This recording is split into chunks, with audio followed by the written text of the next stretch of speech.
Hello అండి. నేను doctor Soujanya, general surgeon, ఆస్ట్రో మెడికల్ కాలేజ్ ఏలూరు. ఈరోజు థైరాయిడ్ గురించి చూద్దామండి. థైరాయిడ్ అనేది మన బాడీలో చాలా ఇంపార్టెంట్ గ్రంథి. అది ఎక్కడ ఉంటుందంటే మనకి మెడ ముందు భాగంలో ఉంటుంది.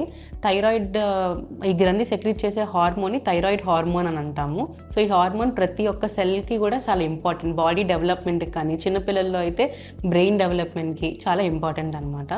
సో, దీంట్లో మనకి థైరాయిడ్ హార్మోన్ తక్కువ అవ్వచ్చు బాడీలో, లేకపోతే ఎక్కువైనా అవ్వచ్చు. సో, తక్కువైతే ఎట్లా పేషెంట్ మన దగ్గరికి వస్తారనంటే వణుకుతూ ఉండటం కానీ, లేదు అనంటే బాడీ వెయిట్ ఎక్కువైపోవటం కానీ, లేడీస్‌లో అయితే పీరియడ్స్ ఎక్కువ, బ్లీడింగ్ ఎక్కువైపోతూ ఉండటం కానీ, ఇట్లా జుట్టు ఎక్కువ రాలిపోవటం కానీ, ఇట్లా ఈ కంప్లైంట్స్‌తో ప్రెజెంట్ అవుతారనమాట. లేదు థైరాయిడ్ ఎక్కువగా ఉంది బాడీలో అనంటే ఎట్లా ప్రెజెంట్ అవుతారంటే ఎక్కువ చెస్ట్ పాల్పిటేషన్స్ అంటాం మనం. దాన్ని ఏంటంటే గుండె దడదడగా ఉండటం కానీ, చేతులు కాళ్ళు వణుకుతూ ఉండటం కానీ, సో ఎక్కువ చెమట పడతా ఉండటం కానీ, ఇట్లాంటి వాటితో ప్రెజెంట్ అవుతూ ఉంటారు. ఇంకొంతమంది ఎట్లా అంటే థైరాయిడ్ నార్మల్గా ఉన్నా కూడా మనకి మెడ ముందు భాగంలో వాపు గెడ్డలాగా ప్రెజెంట్ అవుతారనమాట, వస్తారు మన దగ్గరికి. గాయిటర్ అంటే ఏంటంటే థైరాయిడ్ ఉంటుంది కదా మనకి మెడ ముందు, అది బాగా గాయటం అనమాట. ఇది ఎందువల్ల వస్తుంది అని అంటే ఒకటి అయోడిన్ తక్కువయ్యే ప్రాంతాల్లో, అంటే సాల్ట్లో అయోడిన్ లేకపోవటం వల్ల అదొక కారణము. నెక్స్ట్ ఇంకోటి హెరిడిటరీగా రావటం కానీ, ఫ్యామిలీస్లో కూడా రన్ అవుతూ ఉంటుంది అనమాట. కొన్ని జన్యుపర లోపాలు ఉండటం వల్ల కానీ ఇట్లా చూస్తూ ఉంటాం అనమాట. అయోడిన్ డెఫిషియన్సీ కానీ, లేదంటే హెరిడిటరీగా కానీ చూస్తూ ఉంటాం.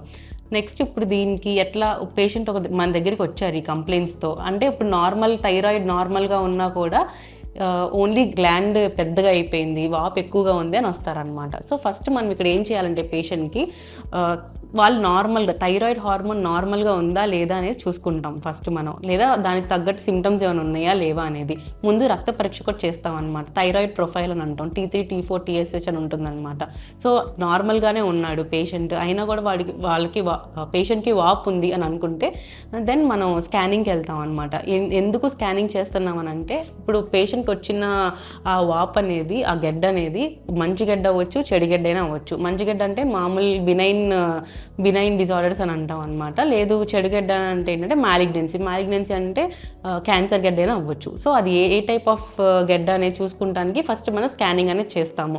స్కానింగ్లో మనకి ఏమైనా తేడాగా అనిపించింది అని అంటే FNAC అని చేస్తాం అనమాట. FNAC అంటే ఏంటంటే సూది పరీక్ష అనమాట. సూది పరీక్షలో మనకు కొంచెం ఇంకా క్లారిటీగా తెలుస్తుంది ఆ గెడ్డ ఏంటనేది, మామూలు గెడ్డ లేదా క్యాన్సర్ గెడ్డ అనేది అనమాట. సో తెలిసిన తర్వాత నెక్స్ట్ దీనికి మెయిన్ ట్రీట్మెంట్ ఏంటి అని అంటే, ఈ వాపుకి మొత్తం సర్జరీ అనేది దీనికి మెయిన్ ట్రీట్మెంట్ అనమాట. ఒక థైరాయిడ్ క్యాన్సర్లో కూడా ఒకవేళ క్యాన్సర్ అని వచ్చినా కూడా దానికి మెయిన్ థింగ్ ఏంటి అంటే సర్జరీ అనేది మెయిన్ ఆప్షన్ అన్నమాట. నెక్స్ట్ ఇక్కడ చాలా టైప్స్ ఆఫ్ సర్జరీస్ ఉంటాయి. నార్మల్ గెడ్డే అని తెలిసింది అని అంటే థైరాయిడ్ అనేది బటర్ఫ్లైలా ఉంటుంది అనమాట. ముందు 2 లోబ్స్ ఉంటాయి థైరాయిడ్కి. ఒకవేళ కుడి లోబ్లో ఎక్కువ ఇది ఉంది అని అనుకుంటే మనకి కుడి లోబ్ అంటే హెమీ థైరాయిడెక్టమీ అంటాం. రైట్ అయితే రైట్, లెఫ్ట్ అయితే లెఫ్ట్, ఆ రెండు తీసేస్తాం అనమాట.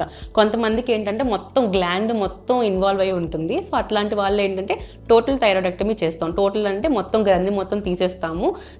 తీసిన తర్వాత మనకు ఒక పరీక్ష పంపిస్తాం అనమాట. ఆ పరీక్ష మనకి నార్మల్లే ఉంది, క్యాన్సర్ ఏమీ లేదు అని అంటే గ్రంథి మొత్తం తీసేస్తున్నాం కాబట్టి అతనికి థైరాక్సిన్ హార్మోన్ ఇప్పుడు ప్రొడక్షన్ అనేది ఉండదు బాడీలో. సో అందుకని మనం టాబ్లెట్ రూపంగా దాన్ని ఇస్తాం అనమాట.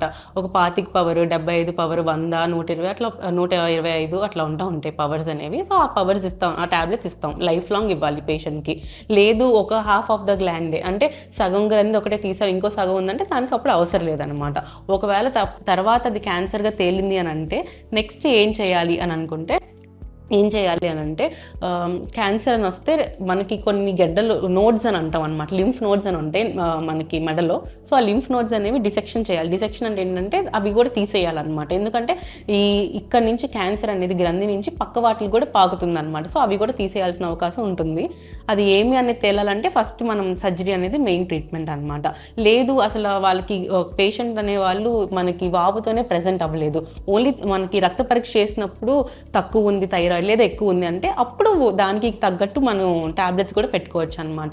ఎక్కువ ఉంది అంటే ఒక రకమైన ట్రీట్మెంట్ ఉంటుంది, తక్కువ ఉందంటే మనకి సప్లిమెంటేషన్ థైరాక్సిన్ ఉంటుంది అనమాట. అది depending upon weight, patient weight ఎంత దాన్ని బట్టి చూసుకుని పెడతాం టాబ్లెట్స్ అనేవి. సో థైరాయిడ్ సర్జరీ చేసేటప్పుడు అప్పుడప్పుడు కొన్ని కాంప్లికేషన్స్ కూడా రావచ్చు అనమాట. ఎట్లాంటిదంటే మనకి వోకల్ కార్డ్స్ ఉంటాయి మన స్వరపేటిక లోపల అనమాట. మనం మాట్లాడడానికి కావాల్సిన నరాలు ఉంటాయి, అవి దెబ్బతినొచ్చు అప్పుడప్పుడు. సో వాయిస్ అనేది బొంగురుగా రావటం కానీ, కానీ, లేదు అని అంటే బాగా తక్కువ లో లెవెల్గా రావటం కానీ వాయిస్, ఇట్లాంటివన్నీ జరుగుతూ ఉంటాయి. లేదు ఇంకొక కాంప్లికేషన్ ఏంటి అంటే థైరాయిడ్ గ్రంథి ఇలా ఉంటే దీని వెనకాల పారాథైరాయిడ్స్ అని ఉంటాయి అనమాట. సో ఆ పారాథైరాయిడ్స్కి ఏమన్నా ఇంజురీ జరిగింది అని అంటే సపోజ్, అప్పుడు పేషెంట్కి కాల్షియం లెవెల్స్ అనేవి చాలా తక్కువైపోతూ ఉంటాయి అనమాట బ్లడ్లో. సో కాల్షియం రిప్లేస్మెంట్స్ ఇట్లాంటివన్నీ ఇస్తూ ఉండాలన్నమాట. ఇవన్నీ చాలా రేర్గా చూస్తాం కాంప్లికేషన్స్. అండ్ చాలామంది పేషెంట్స్ అడిగే క్వశ్చన్స్ ఏంటి అని అంటే, థైరాయిడ్ ఇప్పుడు గ్రంథి బాగా పెరిగింది మాకు, ఇలానే వదిలేయొచ్చా లేదా సర్జరీ ఖచ్చితంగా చేయించుకోవాలి అంటే, అది తక్కువ ఎప్పుడైతే మనం కనుగొన్నామో థైరాయిడ్ ఇలా ఉంది అని తెలిస్తే మట్టుకు సర్జరీ చేయించుకోవడమే బెటర్. ఎందుకు అనంటే ఇది ఇట్లానే వెయిట్ చేస్తూ ఉన్నాం అనంటే అది మళ్ళీ క్యాన్సర్గా మారే అవకాశం కూడా ఉంటుందన్నమాట. సో ముందే మనం సర్జరీ చేయించుకుంటే క్యాన్సర్ వరకు వెళ్ళే స్టేజ్ అవసరం లేదు. అండ్ థైరాయిడ్ సర్జరీస్లో మెయిన్ థింగ్ ఏంటి అని అంటే, థైరాయిడ్ క్యాన్సర్లో ఏంటి అంటే మెయిన్ థింగ్ సర్జరీ చేస్తే క్యూర్ అయిపోతుంది అనమాట చాలా వరకు కూడా. సో దీనికి కీమోథెరపీ, రేడియేషన్ ఇవన్నీ అవసరం కూడా పడదు. సో అందుకని ముందే సర్జరీ చేయించుకుంటే ఆ స్టేజ్ వరకు వెళ్ళకుండా బాగుంటుంది అనమాట. సో పేషెంట్స్ ఎలాంటి కంప్లైంట్స్ మన దగ్గరికి వస్తారంటే, గ్రంథి బాగా స్వెల్ అయిందని వస్తారనమాట. అంటే ఏంటి, మనకి మెడ ముందు బాగా గడ్డ ఏదో వచ్చింది అన్నట్టు వస్తారు, మెడ వాపుతో వస్తారు మోస్ట్లీ. అండ్ నెక్స్ట్ ఇంకోటి వచ్చేసరికి హైపో ఆర్ హైపర్ థైరాయిడిజం, అది ఆల్రెడీ చెప్పాను ఇందాక. సో అట్లా ఆ కంప్లైంట్స్తో వస్తూ ఉంటారు పేషెంట్స్. లేదు అని అనుకుంటే గ్రంథి పెరిగిపోయింది కాబట్టి శ్వాస తీసుకునేటప్పుడు ఇబ్బందిగా ఉందని చెప్పడం కానీ, లేదు అంటే మింగుడు సరిగ్గా పట్టలేదని చెప్పడం కానీ, లేదా మింగేటప్పుడు చాలా నొప్పి వస్తుందని చెప్పడం కానీ, ఇట్లాంటి కంప్లైంట్స్ ప్రెజెంట్ అవుతారనమాట ఈ థైరాయిడ్ ప్రాబ్లం ఉన్న వాళ్ళు.